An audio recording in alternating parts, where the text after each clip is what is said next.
बहुत सारी डिबेट्स अम्बेडकर जी के साथ जुड़ी हुई हैं। तो कुछ बेसिक बातें जो पता होनी चाहिए वो ये है कि अम्बेडकर जी का जो जन्म हुआ था वो एक दलित परिवार में हुआ था। और मैंने आपसे कई बार कहा कि हम जिस बैकग्राउंड में होते हैं तब हमें वो चीजें ठीक से समझ में आती हैं, जब तक हम किसी बैकग्राउंड में ना हो तब तक समझना मुश्किल है। आपने सुना होगा एक जाति है महाराष्ट्र में महार नाम की, उस जाति से उनका संबंध था। तो अम्बेडकर के जीवन की एक बात यह है कि 14 संतानें इनके माता पिता की थी, ये उनमें से अंतिम बच्चे थे और पूरे खानदान में अकेला पढ़ने वाला बच्चा जिसको स्कूल जाने का मौका मिला, ऐसा परिवार था।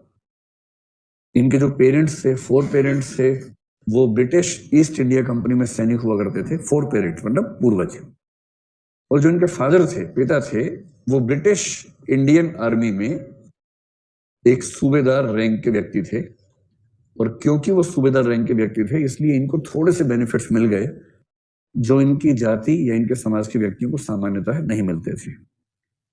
तो इसका फायदा ये हुआ कि अम्बेडकर जी को पढ़ाई का मौका मिल गया और वो एक स्कूल में पढ़ने लगे। मतलब जिस समय वो स्कूल में पढ़ रहे थे उस समय पूरे स्कूल में अकेला दलित बच्चा यही था, भीमराव जिसका नाम था। अम्बेडकर नाम तो बाद में पढ़ा, उनके गांव के नाम से पड़ गया। तो उन्होंने लिखा है, एक आत्मकथा लिखी जिसको हिंदी में कहते हैं मैं कैसे बना, मी कसा भालू, मराठी में आत्मकथा है जिसमें ये सब लिखा है। तो स्कूल में एंट्री तो मिल गई पर स्कूल में बाकी बच्चों के बराबर अधिकार इनको नहीं थे। जैसे बाकी बच्चों के साथ बैठने का अधिकार नहीं था, उनसे अलग बैठना होता था। पूरे स्कूल के सारे बच्चों के लिए पानी पीने की व्यवस्था थी, इनके लिए नियम था कि अपने हाथ से पानी नहीं पी सकते हैं।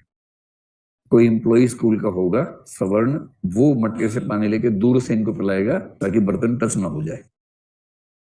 और इन्होंने लिखा है कि कई बार ऐसा होता था स्कूल में कि जिस दिन वह सहायक छुट्टी पर है जिससे ये पानी पी सकते हैं, और दिन दिन भर बिना पानी के उनको कैसे रहना पड़ता था, ऐसे जिक्र उन्होंने खूब किए। बाद में संयोग इनका बड़ा अच्छा था। संयोग ये था कि इनको एक वजीफा मिला बड़ौदा नरेश की वजह से।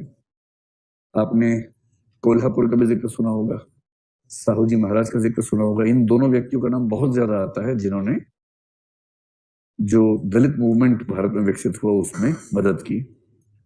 और फिर ये बड़ौदा राज्य से स्कॉलरशिप लेकर बाहर पढ़ने के लिए चले गए, जिसमें कंडीशन ये थी कि जब लौट के आएंगे तो ये वहां सिविल सर्वेंट बनेंगे, आज की भाषा में कहें तो पीसीएस ऑफिसर बनेंगे, ये अंडरस्टैंडिंग थी।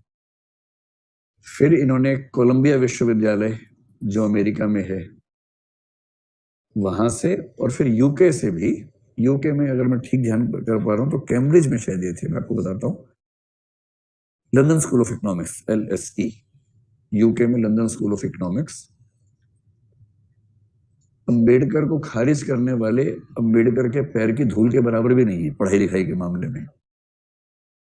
इसका प्रमाण यह है कि आपने ऐसे लोग देखे होंगे जिन्होंने master of arts, MA MSc हमको कुछ किया है, कुछ व्यक्ति PhD वाले दिखे होंगे। मुझे पूरे भारतीय स्वाधीनता संग्राम में एक ही व्यक्ति दिखता है जिसने 1 नहीं 2 नहीं 4 PhD की थी, और वो डॉक्टर अंबेडकर है। 4 PhD, जिनमें से इकोनॉमिक्स में 2 PhD उन्होंने एक कोलंबिया विश्वविद्यालय से की और एक लंदन स्कूल ऑफ इकोनॉमिक्स से की।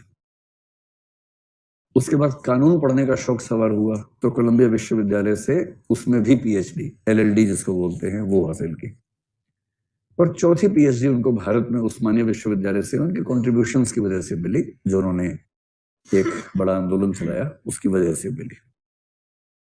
तो अम्बेडकर का सौभाग्य था कि उनको पढ़ने का मौका मिला, और जब मिला तो उन्होंने इस पढ़ाई का पूरा फायदा उठाया। और जब इतना कुछ समझ लिया तो फिर उनको लगा कि मुझे कुछ लिखना भी चाहिए, मूवमेंट्स भी करने चाहिए। तो ये सब जब हुआ तो उसके बाद उन्होंने कई आंदोलन किए। उनके स्कूल के अनुभव तो आप जानते ही हैं कि पानी भी पीना है तो कोई होना चाहिए वरना पानी मिलेगा नहीं पीने को। उनके जीवन के 2 अनुभव और रोचक हैं, जानने चाहिए आपको। जब वो बड़ौदा में सिविल सर्वेंट थे, मतलब PCS ऑफिसर थे, तो वहां रहना भी था उनको। तो रहने के लिए घर ढूंढ रहे थे।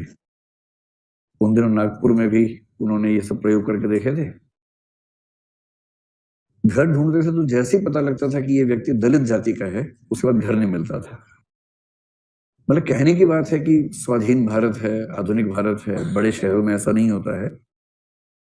21वीं सदी में भी दिल्ली के मुखर्जी नगर में ऐसा होता है। आपको पता नहीं इस बात का आइडिया है या नहीं। बहुत सारे बच्चों को रूम इसलिए नहीं मिलता है कि वो मुसलमान हैं या किसी और धर्म के हैं। बहुत सारे बच्चों को तो इसलिए नहीं मिलता कि हरियाणा के हैं। मैं तो खुद वहां से हूँ। लेकिन ये ट्रेंड पिछले 5-7 साल का है, उसमें उनकी भूमिका भी ठीक ठाक रही है ऐसा ट्रेंड बनाने में।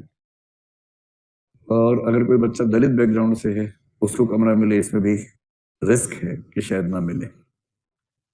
आपको आश्चर्य होगा, लेकिन ऐसे केसेस हुए हैं पिछले 10 साल के अंदर, बहुत बड़े केसेस हुए हैं मुखर्जी नगर में ही। तो अंबेडकर ने कई घर ढूंढे, कोई घर उनको नहीं मिला, सिर्फ इसलिए कि वो शूद्र थे। अंत में एक घर उनको मिल गया। उनका दोस्त और वो गए बात करने के लिए, बातें हुई, पढ़ा लिखा आदमी था।